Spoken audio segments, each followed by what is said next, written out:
maanta waa maalin qiimo gaar ah u leh baarlamaanka Soomaaliyeed waxaa si daba joog ah u imaanaya haween fara badan guriga waxaa hortaagan kuwa kale ee soo dhaweyn ka sameynaya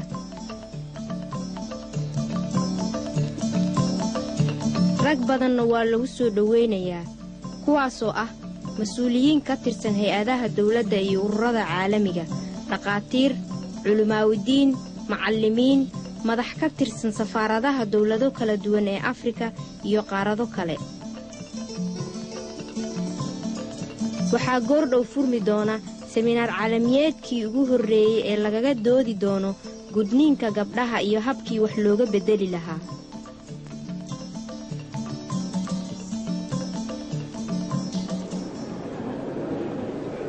seminaarka waxaa soo qaban qaabiyay ururka dimuqraadiga haweenka Soomaaliyeed wuxuuna ka mid yahay ololaha warganineed ee lagaga hortagayo gudniinka gabdhaha iyadoo lala kaashanayo kaalinta farsamo dhaqaale ee ururka horumarinta haweenka Talyaaniga ee AIDOS. Today in this conference hall we are attending a historical seminar which is the first of its kind on female circumcision strategies to bring about changes. ururka dimuqraadiga haweenka Soomaaliyeed munaasabaddan soo abaabulay ama aan noqdaan wufuudda kala duwan oo ka timid dalalka saaxiibka ah ama dawladda Soomaaliyeed taageero weyn ayay siisay hirgelinta barnaamijkan waxaa daliil ka ah ka soo qaybgalka seminaarka xoghaye ku-xigeenka kaaliyaha xoghayaha guud ee Jamhuuriyadda Dimuqraadiga Soomaaliyeed Jaalle Cabdulqaadir Xaaji Maxamed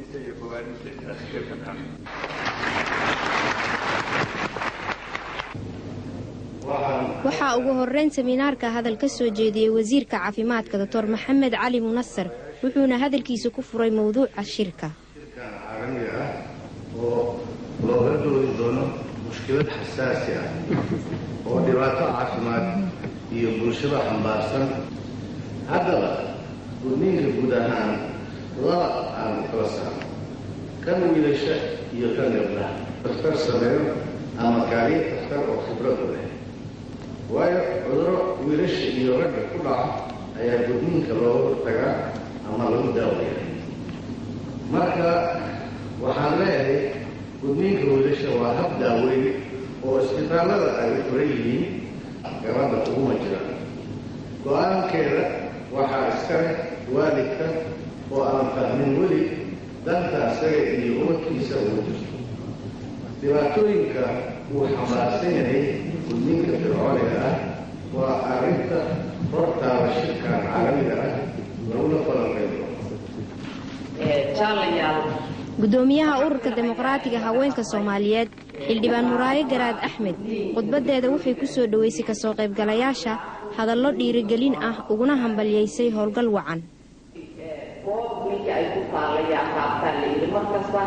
annaguna waxaan u leenahay runtii macruuf weyn maxaa yeelay dhibaatada dhacaysa dadka ay kurkiisa ku dhacayaan arrinta dumarka kaliya ayay qusaysay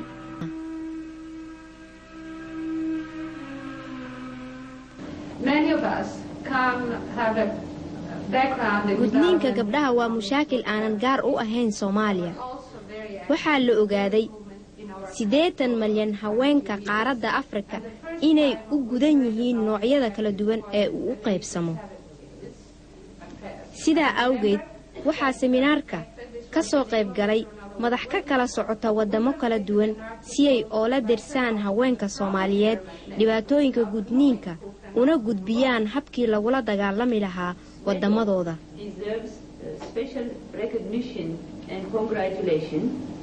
waxaa hadalka qaadatay Berane Rasword gudoomiyaha urur dhexaadka Afrika ee la dagaalama sancooyinka la xiriira dhaqanka ee waxyeello u geysta caafimaadka haweenka ururka waxaa la abuuray 1984 fadhigiisuna waa Addis Ababa wuxuu abaabulaa taageeraa fikradaha dawladaha Afrika ee ka soo horjeeda sancooyinka halista ah ee haweenka lagu sameeyo inta ugu badan qabiirada ka soo qayb galay shirka waxay ka tirsan yihiin ururka with the work and with the tasks that are involved. I'm also happy to see dahabo faarax oo ah agaasimaha mashruuca hadal ay ka soo jeedisay waxay tiri waxaan ku faraxsanahay xiisaha mawduuca ay siinayaan dawladaha dhibaatada tan inala wadaaga iyagoo kaalin ka haysta ururada caalamiga si loogu helo xal mashaakilka gudniinka gabdhaha waxaa la ogaaday in dhaqamada gaboobay sida gudniinka uu yahay mid eel ku reebta caafimaadka dumarka mid jireed iyo dhimireedba maxaa yeelay wuxuu sababi karaa qofkii oo geeriyooda mise hadal reebta argagax awgiis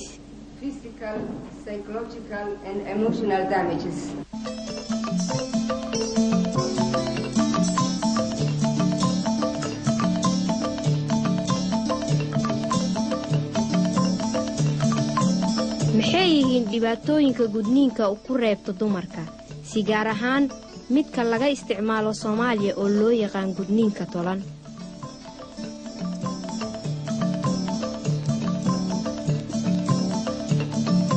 koox haweena ee ka tirsan akadeemiyada cilmiga iyo fanka ayaa cilmi baaris sanooyin badan ka sameynaya si ay u darsaan dhibaatooyinka la xiriira sancadatan Dr. Faadumo Xaaji Maxamed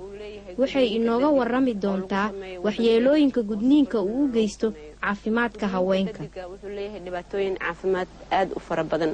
dhibaatooyinka aan u kala saarno marka gudniinka gabadha lagu sameeyo oo ah dhiigbax kaadido ku cishoonda iyadoo teetana ku dhaco iyadoo dhaawaca ku hurgumo iyo naxdin iyo cabsi ay ka qaado gudniinka tan labaad waxa waaye gabadha markay korto ay caadadii ay bilowdo inay hesho caadadii oo gabadha ku cishoonto mindhicir xanuun iyo gumaar xanuun oo ku dhaco kaliya xanuun oo ku dhaco intaasoo dhan gudniinka iyo u sabab ah waxa kale oo jirto gabadha markay aroosto marka habeenka hore guriga loo geeyo ninkii aroosay dhibaato ay kala kulmaan iyada iyo ninkaba si meesha maaragto uu u dhici lahaa kulanka caadiga ahaa sida darteeda marmarka qaarkood waxa dhacdo hadduu odayga uu keeni waayo in uu gooyo inuu asaga wax u qaato uu ku gooyo ama dhalo ama midi ama wax af leh haddii kale waxa qaarkood dadka caqliga la waliba waxay yeelaan qof caafimaad u yeertaan sida gabadhi loogu ballaariyo ibti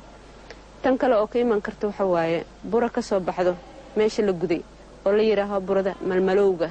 taas oo ayadana dhibaatooyin badan u keeni karto oo xataa marmarka qaarkood raggii naagta qabay haddii weynaato buradaas oo diidi karo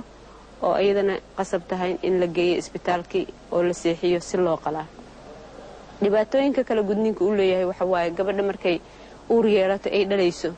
dhalmadaasayta oo dhibaato ka iman karto sababtoo ah waxa waaye meesha ciriiriga ah oo ilmaha madaxiisa uu soo maraynin waxa dhici karto waqti badan inuu ku raagaa saas darteed waxa dhicayso in dilaacu gabadhi gaaro hoos u gaaro in uu maaragtay kaada haystii iyo saxarada dhinaceeda ay soo dabcaan in uu maaragtay cunugii madaxiisa meesha uu ku raagaa marka raagidaas uu meesha ku raagaayana uu ku sameeyaa dalool xagga kaadida oo gabadhi kaadida cishin weyso ama xagga saxarada oo meeshaana dalool intuu ku sameysmo saxarada ka soo baxda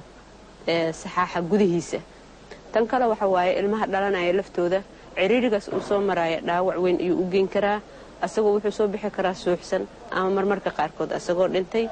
intaasna waxaa keeni kara dhibaatooyinka oo gudniinka waa gabdhahayn in laga daayaa cisbitaalka caafimaadka haweenka iyo dhallaanka ee Banaadir waxaa beryahan la soo seexiyay gabar yar gudniinka tolan awgiis waxaan waraysi la yeelanay Dr. Maxamed Warsame inuu wax inooga sheego soo seexiyay sabab ah gudniinka gabdhaha la gudo oo raatreebka dambe leh gabadhan waxaa la guday 3 sano ka hor haddana isbitaalka waxay soo gashay ayadoo kaayada ay ku dhigtay dopo questa malattia dhibaatadan kadib gabadha weli ma gudnaanaysaa gabdhuhu saas u gudnaanaya mid oo ogolaato waalidkeed in loo furo mooyaane non ci sono possibilità ma laga dhaadhicin karaa hooyada inaysan dib u tolin waa la dhacsiin karaa laakiin say u badan yihiin caadada ka adagu waa diidaan ilaa gabadha la guursado ma weydiin kartaa gabadhan hooyadeed haddii ay ogoshahay in la furo ma ogoshahay in oo la furo tan waa ahaatay kuwa dameeto haddii ilaahay waxsiiyaan gadaal maxay haweenku u aaminsan yihiin tolliinka maxaad ku rabtaa gabdho ay gudaan gudniinka maxaa u doonay anaga caadi fircoonka iska waaga anaga loo guday marka sida la aligeed baan hadda isugu gudanay wixii daba ilaahayna siiyana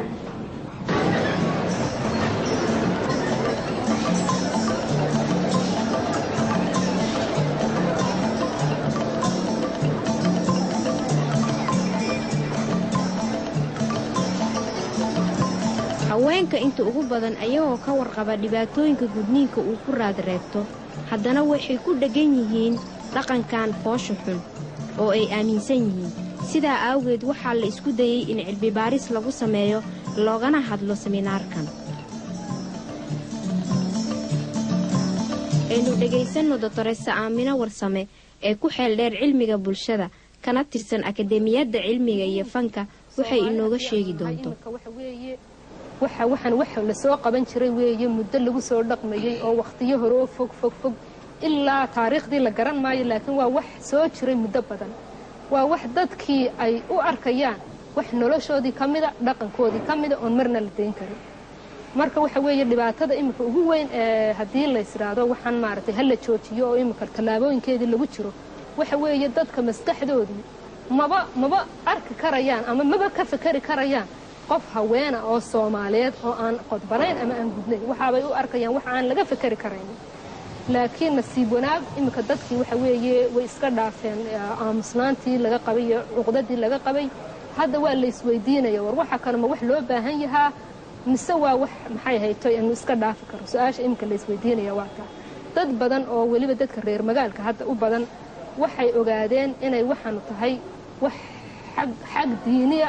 iyo xag caafimaad iyo xag bulsho aan midnaba ku wanaagsaneyn marka mushkiladda ugu weyn ee waxa dadka haysataana waxa weeye mujtamaca waxa kaga imanaya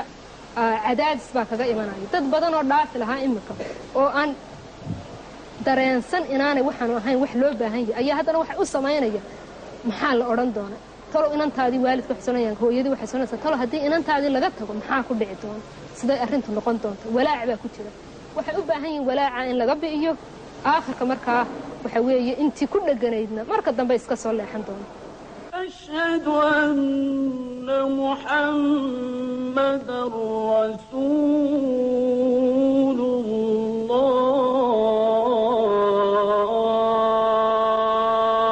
rasuulullah hayya ala salat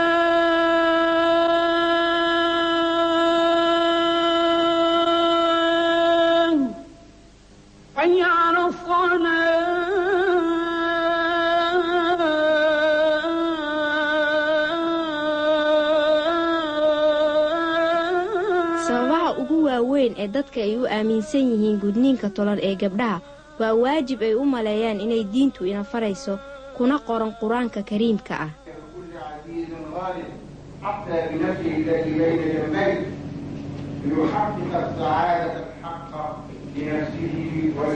seminaarka waxaa lagu casumiyey inay ka soo qayb galaan culimaaudiin fara badan waxaynu waraysi kala yeelanay sheekh maxamed saalim cabdirisaaq ee ka mid ah jaamacadda diinta islaamka ee al-azhar ee ku taalla magaalada qaahira masar diinta islaamka maxay ka qabtaa gudniinka fircooniga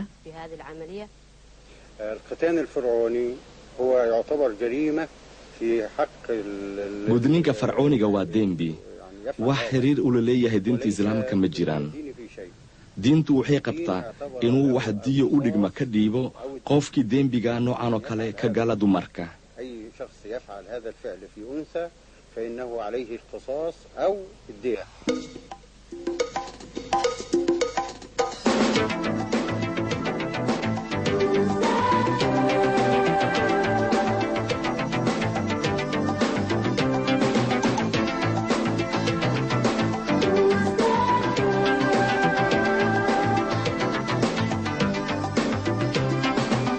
dhalinyarada maxay ka qabaan gudniinka si aynu arrinta wax uga ogaano waxaynu waraysi la yeelanay arday ka tirsan jaamacadda ummadda Soomaaliyeed ee Muqdisho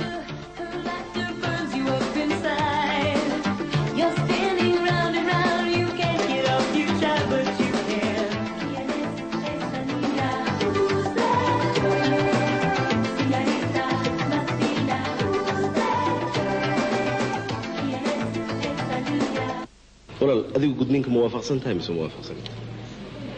horta gudniinku waa laba siyood sidiisaba sida caadiga annaga waa naqaan Soomaaliland mid waa waafaqsanaa midna waa waafaqsan kewa ka waafaqsantaa kewa ka waafaqsanaa waa gudniinka sunniga ah oo macnaha in aan lagu xadgudbin goynta oo wax kooban midkaan raacsanayn oo dadka dhan aysan raacsanayn diin ahaan iyo dhaqan ahaan labadaba iyo caqli ahaan intaba waa ka xadgudubka ama fircooniga aan u naqaan anaga aniga waxay ila tahay in la baabiyo gudniinka adiga gabdho miyaad dhashay 3 gabdhood ayaan dhalay waxaan go'aansaday inaan gudin ma aadan gudin miyaa maya ma gudin xataa sunna xaaskaaga raali miyay ka tahay dhibaatooyin badan ayay soo martay waxay gaartay heer ee caadi uu dhali weydo 3 gabdhood waa lagu soo qalay sida awgeed waxaynu go'aansanay gabdhaha inaan la gudin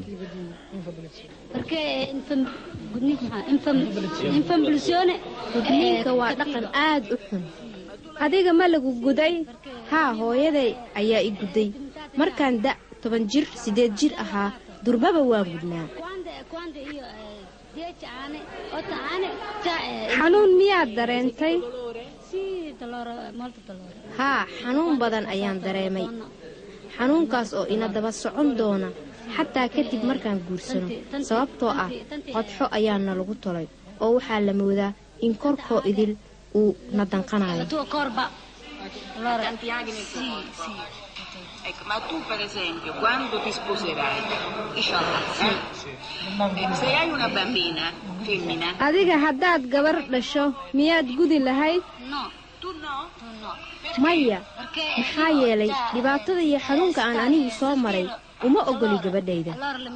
waxaan isku dayayaa inay gabadhayda sidoo kale marin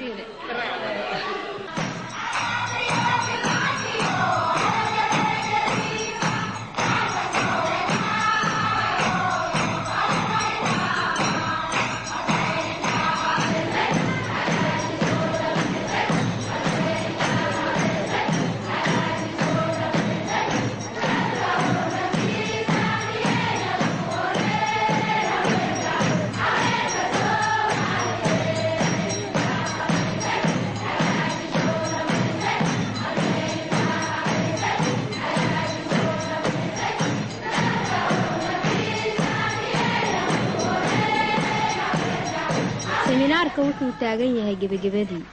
Dr. Dahabo Faarax agaasimaha mashruuca ololaha caafimaadka ee ciribtirka gudniinka waxay khudbadeeda xiritaanka shaaca ka qaaday go'aanada shirka ka soo baxay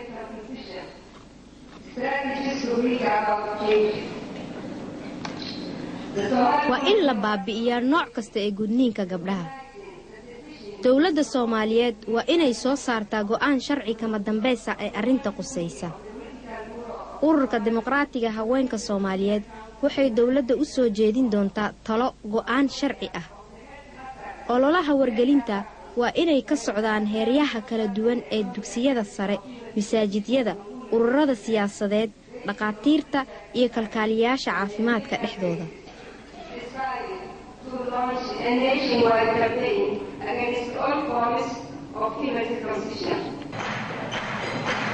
haweenka Soomaaliyeed waxay gaareen go'aan kama dambaysa ragga arintan mas'uul ayaa ka saaran maxaa yeelay door weyn ayay ka ciyaaraan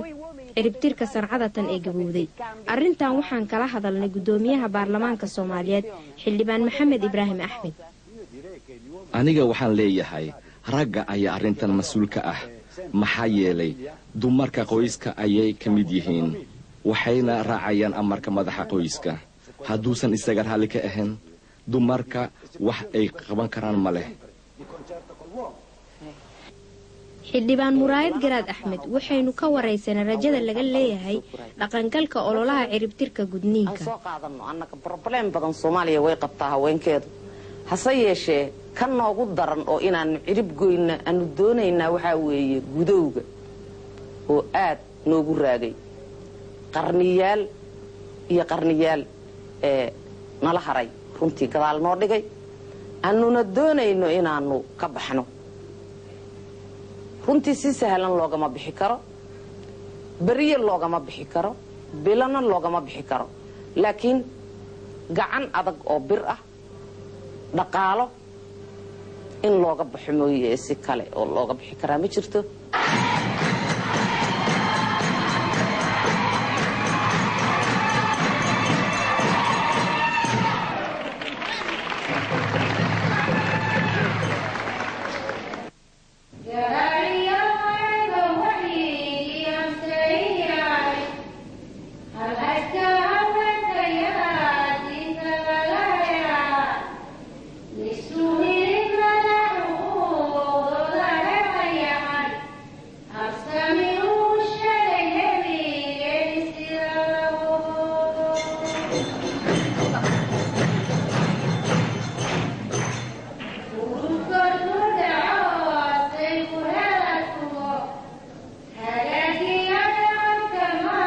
Soomaalida ayuu ka mid yahay in fikradaha la isugu gudbiyo gabayo iyo geeraar. Ururka Dimuqraadiga Haweenka Soomaaliyeed waxay haweenka aftahanka ah soo hordhigeen tartan gabayo iyo geeraar ka soo horjeeda gudniinka. Waxaa ku raysay Dahabo Cilmi Muuse.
shirarka ee baarlamaanka Soomaaliyeed waxaa lagu go'aamiyay in ololaha caafimaadka ee ciribtirka gudniinka